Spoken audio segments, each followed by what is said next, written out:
Christchurch, Nova Zelândia. Em 7 de abril de 2018, às 8 horas, um eletricista chegou a uma residência no tranquilo subúrbio de Merivale. Sua tarefa era solucionar um problema no quadro de distribuição externo da residência. Ao chegar, ele tocou a campainha, mas ninguém atendeu. Perplexo, ele conferiu sua agenda e o endereço, certificando-se de que estava no local e horário corretos. Pressentindo algo errado, ele rodeou a casa, batendo na janela de um quarto vazio. Mesmo com seus esforços, as cortinas continuaram fechadas e não houve resposta aos seus chamados. Ele ouviu um som abafado vindo da casa e sentiu uma súbita sensação de inquietação o dominar, mas decidiu ignorá-la. Suspeitando de um compromisso esquecido, ele decidiu seguir adiante e retornar depois. Por volta das 11h40 da manhã, ele retornou e bateu na porta novamente. Ainda não houve resposta. Então ele viu uma janela aberta e resolveu espiar. Quando ele olhou para dentro, algo parecia errado. A sensação persistente de inquietação retornou. Desta vez foi avassalador. Ele tomou uma decisão fatídica de escalar e investigar. Ao entrar na casa de 2 quartos, ele encontrou o corpo de uma mulher morta. Ela apresentava sinais de um assalto e pior. A cena o abalou profundamente, mas ele conseguiu se recompor e prontamente alertou as autoridades. Pouco depois, a polícia chegou ao local e a mulher foi identificada como Nicole Tuxford. Após exame dos oficiais, foi revelado que ela tinha sofrido múltiplas lacerações na garganta, quase decapitando-a. Perturbadoramente, sinais de agressão sexual eram evidentes, juntamente com indicações de estrangulamento, resultando na fratura de sua cartilagem tireoidea. Feridas defensivas e cortes nos braços sugeriam uma luta contra o agressor, com contusões adicionais no rosto. Este cenário se assemelhava a um assassinato na costa oeste da Nova Zelândia, em 1994, um crime que chocou a pequena cidade de Hokitika. Enquanto isso, no hospital de Christchurch, outro elemento do mistério apareceu. Um homem fora admitido depois de bater um Toyota Corolla pela manhã. Mas o veículo não era dele. Pertencia a ninguém menos que Nicole Tuxford. Ele foi admitido no hospital sob seu nome legal de Paul Tainui, mas ele havia mudado legalmente seu nome de Paul Wilson há algum tempo. Wilson também tinha laços estreitos com outra pessoa infame na Nova Zelândia, David Bain, que foi absolvido do assassinato de sua família em um segundo julgamento amplamente coberto. Na verdade, Wilson foi o padrinho no casamento de David Bain. Confira nossa visão sobre a tragédia da família Bain pelo cartão na tela.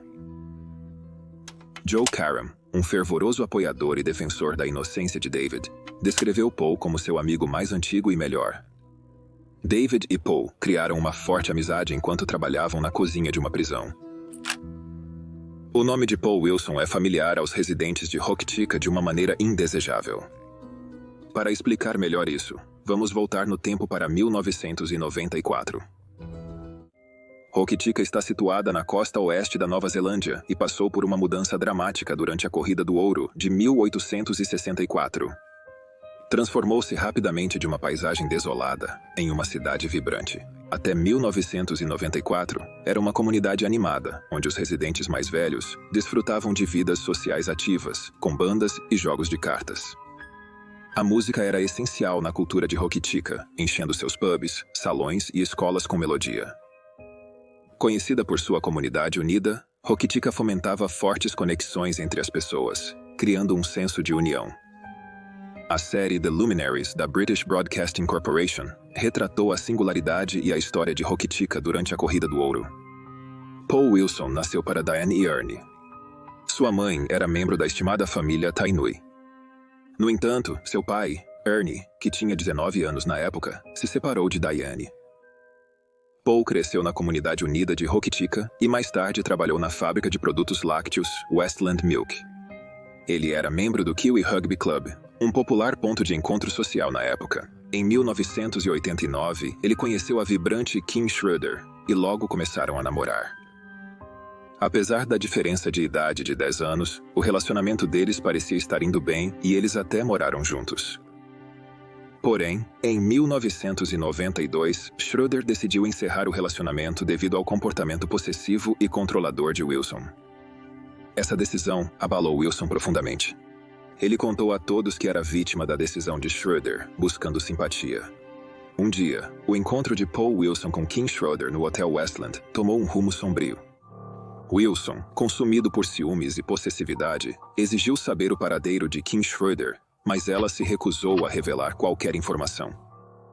Com as tensões aumentando, Bruce Schroeder, primo de Kim, e amigos intervieram para tentar desarmar a situação. Porém, Wilson tinha outros planos e retornou armado com uma espingarda, pretendendo confrontar Kim Schroeder novamente. Bruce Schroeder interveio novamente. Wilson apontou a espingarda para Bruce e atirou. Por milagre, a arma falhou ao disparar. Bruce e outros conseguiram arrancar a arma de Wilson, desescalando a situação. A notícia do incidente se espalhou pela comunidade. As pessoas ficaram surpresas, achando difícil conciliar este ato com o Paul Wilson que conheciam. A comunidade se uniu em apoio a ele. Houve uma petição assinada por muitos, solicitando às autoridades que lhe mostrassem leniência e atestando seu caráter. Talvez seja por isso que ele recebeu uma sentença de prisão de 10 meses por agressão e posse de uma arma de fogo carregada em público. Kim e sua mãe, Nancy Schroeder, frequentemente o visitavam na prisão. Wilson admitiu o papel maternal de Nancy em sua vida. 5 meses após sua sentença, ele foi libertado da prisão por bom comportamento. Porém, o caso da espingarda de Wilson foi só o começo, e a compaixão dos Schroeder seria testada em breve. Com o passar dos anos, a situação se agravou. Em 1993, Paul Wilson alimentava esperanças de reacender seu relacionamento com Kim Schroeder e passou o Natal com a família dela. Porém, Schroeder já tinha seguido adiante e achado um novo parceiro. Com essa informação, o comportamento de Wilson ficou cada vez mais errático. Ele começou a visitar a casa de Schroeder à noite, ouvindo seus momentos íntimos com seu novo parceiro nas sombras. Uma noite, sua raiva fervente transbordou e ele apareceu na porta dela e a agrediu. Ela decidiu não prestar queixa. Em 1994, Kim Schroeder, agora com 21 anos, estava prosperando em sua carreira como gerente de escritório para a construção de Evan Jones. Mesmo com seu sucesso, ela precisava fugir da presença de Paul Wilson. Ela começou a se candidatar a empregos fora de Hokitika, esperando criar distância entre ela e seu atormentador. Ela até se candidatou para a posição de guarda prisional, acreditando que isso lhe daria um refúgio longe do assédio de Wilson. Durante esse período, os pais de Kim mantiveram um relacionamento cordial com Paul Wilson, desconhecendo sua obsessão assustadora por sua filha. Nancy Schroeder, em particular, continuou a estender gestos de bondade para Wilson. Mas o que Wilson fez a seguir foi, em uma palavra, indefensável. 17 de maio, 1994, aproximadamente às 9 da noite, Paul Wilson chegou à residência de Kim sob falsos pretextos, ganhando entrada com uma desculpa e a assistência do colega de quarto de Kim, Sean Riley, um farmacêutico.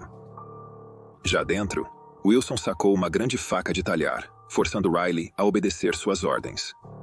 Ele amarrou os pulsos e tornozelos de Riley, amordaçou-o e o amarrou firmemente à cama. Wilson esperou Kim voltar para casa por 2 horas. Escondido no quarto de Riley, ele esperou até que Kim Schroeder entrou na casa, alheia ao que estava prestes a acontecer. Ele observou Schroeder por um tempo, enquanto ela fazia uma xícara de chá e se acomodava para a noite com alguma televisão. Quando ela finalmente se retirou para o quarto dela, Wilson surgiu, iniciando uma confrontação violenta. Apesar dos apelos de Kim por misericórdia, Wilson infligiu uma ferida profunda em sua mão direita durante a luta. Schroeder implorou a Wilson para levá-la ao hospital. Em vez disso, ele a forçou a entrar em seu quarto, onde Riley ouviu ela chorando, afirmando que não tinha sido íntima com ninguém desde o término deles. Wilson a chamou de vadia mentirosa, amordaçou-a e então a forçou a deitar na cama. Lá, ele cortou as roupas dela e a agrediu sexualmente. Por aproximadamente 2 agonizantes horas, Kim suportou esse terrível suplício, que culminou em um brutal ato de violência, quando Wilson cortou sua garganta. Durante esse tempo, Sean Riley foi forçado a ouvir e suportar a totalidade do suplício. Os eventos traumáticos que ele presenciou o marcaram permanentemente. Contrastando com a brutalidade de Wilson, na manhã do assassinato de sua filha, Nancy entregou-lhe um suéter tricotado à mão que ela mesma fez. Após cobrir o corpo de Kim com lençóis, Wilson foi ao túmulo de sua avó Muriel e tentou se matar, mas desistiu. Pouco tempo depois, Wilson chegou ao leito de morte de seu avô Max Steinway, com sua mãe e 3 tias ao seu lado. Paul Wilson confessou à família o que fez com Kim Schroeder. Ele solicitou que contatassem as autoridades. Ninguém esperava isso, pois nunca imaginaram Paul Wilson capaz de tais atos malignos. Serve como um lembrete sóbrio da tendência humana de acreditar na bondade inerente dos outros. Mas essa bondade não deve ser estendida aos predadores que vivem entre nós, à custa de nossa segurança. Apesar da aparente desolação de Wilson com o fim do namoro com Kim Schroeder, seu comportamento manipulador dificultou para os outros entenderem seus reais sentimentos. Durante seu julgamento em novembro de 1994, Paul Wilson não contestou o fato de que havia matado Schroeder. No entanto, ele negou ter agredido sexualmente Kim Schroeder, insistindo que foi consensual. O júri rapidamente chegou a um veredicto, condenando-o por assassinato após poucas horas de deliberação. O juiz Neil Williamson proferiu a sentença, condenando Wilson à prisão perpétua com um período mínimo de 15 anos, sem direito à liberdade condicional. Ao proferir a sentença, o juiz notou que Wilson não demonstrava remorso, descrevendo-o como excepcionalmente frio e sem sinais visíveis de arrependimento por seus atos. A Nova Zelândia é um país que prioriza a reabilitação de seus cidadãos. Embora condenado à prisão perpétua, Paul Wilson cumpriu somente 13 anos antes de se tornar elegível para a liberdade condicional. De 2007 a 2010, a família Schroeder compareceu e apresentou declarações em todas as audiências de liberdade condicional de Wilson, expressando sérias preocupações sobre seu potencial perigo e probabilidade de reincidência. No entanto, Wilson continuou a negar e minimizar suas ações, insistindo até mesmo que o encontro sexual com sua vítima foi consensual. Em 2010, o Conselho de Liberdade Condicional reconheceu que Wilson assumiu a responsabilidade por estuprar Kim Schroeder. Apesar deste reconhecimento, Wilson foi avaliado como um baixo risco de reincidência e exibiu um comportamento impecável durante saídas supervisionadas da prisão. Embora a liberdade condicional de Wilson tenha sido negada 3 vezes, ele foi finalmente libertado em janeiro de 2011. Após ser libertado, Wilson mudou seu sobrenome para Tainui. Nancy e Gary Schroeder, pais de Kim, mantiveram-se convictos de que Wilson tinha alto risco de reincidência e fizeram o possível para expor seu crime brutal e caráter manipulador. Infelizmente, seus esforços fizeram pouco para mudar a decisão das autoridades, e isso levará a consequências terríveis anos depois. As condições de liberdade condicional de Paul Wilson centravam-se principalmente em abster-se de drogas e moderar seu consumo de álcool. Surpreendentemente, considerando seu passado, Wilson só precisava informar voluntariamente a condicional se ele se envolvesse com alguma mulher. Psicólogos concluíram que Wilson tinha dificuldades em lidar com sentimentos de abandono e rejeição, recorrendo à violência extrema contra aqueles que desencadeavam essas emoções nele. Esse comportamento indica traços psicopáticos. Avançando para 2016, Paul Wilson cruzou caminhos com Nicole Tuxford em um ferro velho onde ambos trabalhavam. Nicole tinha metade da idade dele e, apesar de seu local de trabalho estar ciente das estatísticas de Wilson como um assassino condenado, nenhum detalhe adicional sobre seus possíveis riscos para as mulheres foi fornecido àqueles que trabalhavam lá. Nicole Tuxford, conhecida carinhosamente como Nick por seus entes queridos, mudou-se para Christchurch após o ensino médio para trabalhar. Descrita como uma pessoa vibrante e extrovertida, Nick tinha uma habilidade natural de trazer alegria a qualquer ambiente, com sua personalidade contagiante e senso de humor. Ela tinha uma profunda empatia pelos outros e desejava se tornar conselheira para ajudar quem precisasse. Em busca de seus sonhos, Nick treinava para se tornar coach de vida. Com o tempo, Paul Wilson começou a aparecer sem convite na casa de Nicole Tuxford, frequentemente dando desculpas esfarrapadas sobre estar por perto. Tuxford ficou cada vez mais desconfortável, trancando suas portas e se escondendo sempre que ele aparecia inesperadamente. Apesar de ter confidenciado a amigos sobre esses encontros perturbadores, ela evitou envolver as autoridades por uma piedade mal colocada por Wilson. A situação escalou quando Wilson, sob o pretexto de realizar trabalhos elétricos ou oferecer para emprestar itens, invadiu repetidamente a propriedade de Tuxford. Seu chefe notou seu comportamento inadequado e emitiu uma advertência escrita, seguida de uma reunião disciplinar para abordar sua ultrapassagem de limites. Questionado sobre seus motivos, Wilson respondeu com raiva e renunciou abruptamente, apenas para retratar sua renúncia pouco tempo depois. Apesar desses incidentes, a equipe de liberdade condicional responsável por Wilson foi informada apenas de um vago conflito no trabalho, omitindo detalhes cruciais sobre seu comportamento preocupante em relação a Tuxford. As ameaças de Wilson de incendiar a casa de Tuxford, após ela querer um relacionamento platônico, não foram relatadas às autoridades correcionais. Essa negligência foi trágica por si só, porque em apenas 7 semanas, Nicole sofreria as consequências de uma série de decisões de muitos que foram ignoradas ou negligenciadas de maneira descuidada. 7 semanas antes de sua morte, Nicole deixou seu emprego para se juntar à Fundação Luz do Fênix, iniciando uma nova carreira como coach de vida e guia espiritual. 2 semanas antes de sua morte prematura, ela convidou Paul Wilson para uma breve bebida em sua casa. A sessão de coaching de vida tinha duração limitada de 90 minutos, conforme especificado por ela. No entanto, Wilson expressou um desejo de passar mais tempo juntos, levando Tuxford a reiterar seu limite. Dias depois, Wilson descobriu que Tuxford tinha um relacionamento sério, o que o deixou chateado. Ele enviou uma mensagem expressando sua irritação e descontentamento a ela. Durante esse tempo, Paul Wilson apresentou uma fachada de progresso ao seu agente de liberdade condicional, alegando falsamente que seu emprego estava prosperando, seu consumo de álcool estava diminuindo e ele estava trabalhando ativamente para se melhorar. No entanto, a realidade estava longe da verdade. Ele estava obcecado por Nicole Tuxford, envolvido em pesado consumo diário de álcool, envolvido em atividades ilícitas com drogas em troca de favores sexuais, e meticulosamente criava mentiras para esconder seu comportamento destrutivo daqueles ao seu redor.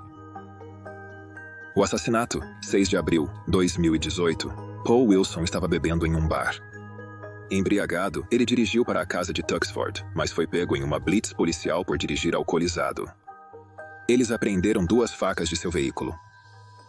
Mesmo com um nível de álcool no hálito 3 vezes acima do limite, os oficiais confiscaram seu veículo e facas, mas o liberaram. Na época, os policiais não tinham um sistema para verificar a identificação de Paul Wilson, nem mesmo o fato de que ele estava em liberdade condicional e não deveria estar bebendo álcool. Além disso, seu registro teria mostrado que ele cometeu um crime atroz no passado envolvendo facas. Wilson se despediu dos oficiais, chamou um táxi e seguiu para a casa de 2 quartos de Tuxford, em Maryvale, chegando por volta das 11 da noite. Não está claro como ele entrou na casa, mas uma vez lá dentro, ele passou 8 horas esperando por ela para chegar. Nicole retornou para sua casa às 7h40 da manhã. Tuxford esperou ela se acomodar e então atacou. Semelhante ao que ele fez 24 anos atrás, ele ameaçou Nicole com uma faca, amarrou e amordaçou-a, rasgou suas roupas e a agrediu sexualmente. Nicole Tuxford lutou bravamente. Ela o mordeu, lutou e chutou, apresentando ferimentos defensivos de faca no braço. Em algum momento ela foi amarrada e percebeu que alguém estava tentando entrar na casa. Esse era o eletricista do começo da história. Os ruídos abafados que ele ouviu eram Nicole batendo no chão, esperando chamar sua atenção. Infelizmente, ele não entrou na casa na primeira vez e foi embora. Não sobreviveu ao que aconteceu depois, já que Paul Wilson a dominou, a socou e a subjugou ainda mais com o próprio lenço e fita dela. Em certo ponto, ele tirou a vida dela como fez com Kim Schroeder 24 anos antes. Nicole Tuxford tinha somente 27 anos. Agora fugindo da cena, Paul fugiu com o Toyota de Nicole, mas bateu enquanto tinha uma convulsão. Mas desta vez ele foi detido e levado para o hospital de Christchurch. As peças do quebra-cabeça finalmente se encaixavam para as autoridades. A polícia, após verificar sua identidade no sistema, percebeu quem ele era, sua conexão com Nicole, o carro dela, seu passado. Eles o confrontaram e prenderam no hospital. Quando a família de Nicole soube da notícia, ficaram além de chocados. Eles não tinham ideia do passado de Paul Wilson e do que ele era capaz. O passado dele nunca foi revelado para Nicole quando trabalharam juntos. Eu segurei a mão dela em um caixão e você estava falando com ela. E havia cortes na mão dela, e então ele a havia cortado. Lembro-me de olhar para ela e dizer: Carly, o que há de errado com o seu rosto? Eu acariciei o rosto dela, e quanto mais eu tocava, notava os hematomas que ele havia deixado. Apareceu e eu pensei: meu Deus.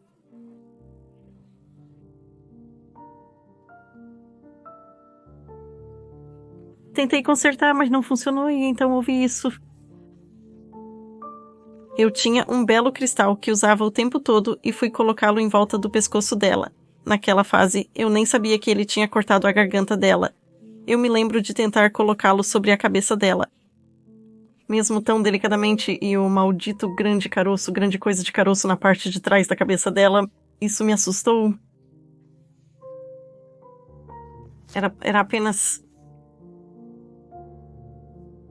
inacreditável.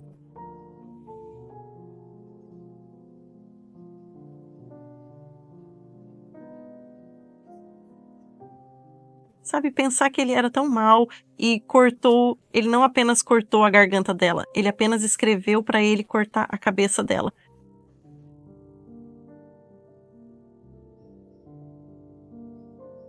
A notícia de que Paul Wilson atacou novamente atingiu a família Schroeder com força, deixando-os atordoados com incredulidade e angústia. Infelizmente, o peso dessa tragédia evitável provou ser muito grande para Gary Schroeder suportar, e ele tirou a própria vida 3 dias depois. Os Schroeders, tendo suportado a angustiante provação de perder agora 2 entes queridos para a violência, estão devastados com a ideia de outra família vivenciando a mesma dor. Nigel Schroeder, irmão de Gary e membro do mesmo clube de rugby que Paul Wilson já integrou, sempre desconfiou de Wilson. Ele contestou a ausência de acusação de tentativa de homicídio contra Wilson por suas ações prévias, com a espingarda no bar, e acreditava que Wilson não deveria ter recebido liberdade condicional. Apesar dos esforços da família Schroeder para alertar as autoridades sobre a periculosidade de Wilson, seus piores medos se concretizaram tragicamente. Quando as notícias do hediondo crime de Paul Wilson ressurgiram, alguém veio a público sobre um incidente que deveria ter alertado as autoridades. Uma pessoa, identificada como Melissa, encontrou Paul Wilson enquanto bebia no Clube Kashmir em 2015. Durante a interação deles, Paul Wilson se gabou em detalhes sobre ter matado sua ex-namorada. Ele admitiu que seu único arrependimento foi não ter matado também o parceiro dela. Além disso, ele ofereceu drogas para Melissa e amigos. Melissa relatou à polícia o comportamento alarmante de Wilson, mas aparentemente foi ignorada. No julgamento pelo assassinato de Nicole Tuxford, promotores pediram prisão perpétua, sem possibilidade de liberdade condicional, para Paul Wilson. Wilson foi condenado à prisão perpétua, com um mínimo de 28 anos, sem possibilidade de liberdade condicional. Considerando sua idade de 55 anos, ele terá no mínimo 83 anos antes de ser elegível para liberdade condicional novamente. Após esses eventos trágicos, foram implementadas mudanças nos sistemas policiais da Nova Zelândia. Um registro de infratores agora emite alertas automáticos quando o nome de um ex-detento é inserido no banco de dados policial. Se um indivíduo cometer um crime que justifique a prisão, os protocolos ditam ações específicas para os oficiais presentes e o Departamento de Correções é prontamente notificado. Somos confrontados com a indulgência do sistema de justiça da Nova Zelândia para com Paul Wilson, e como ele explorou ao máximo suas práticas reformadoras. Apesar dos apelos desesperados da família de Schroeder para manter Paul Wilson, agora conhecido como Paul Tanui, preso, seus gritos não foram ouvidos. Esperamos que esta seja a primeira vez que eles realmente disseram: sabe de uma coisa, tranque-o e jogue fora a chave. Então, um pouco decepcionada. O que você acha do relatório da Comissão de Liberdade Condicional que diz que eles seguiram o processo adequado? Sem brincadeira, eles não seguiram o processo. Eles não fizeram o trabalho deles corretamente, porque se tivessem feito bem na primeira vez, que dirá na segunda vez. Pensávamos que eles tinham que libertá-lo em algum momento, mas descobrimos que foi uma decisão que eles escolheram tomar, pois ele nunca precisou ser solto. Ele não deveria ter sido solto após o que fez da primeira vez, pois não era necessário. É repugnante. O sistema teve várias oportunidades de prender Wilson, mas ele escapou repetidamente. Na noite do assassinato, ele foi pego dirigindo embriagado com facas no veículo. Um sinal de alerta ignorado tragicamente por falta de sistemas de identificação e treinamento. Clique em gostei e inscreva-se com o sininho para receber notificações sobre novos vídeos e atualizações.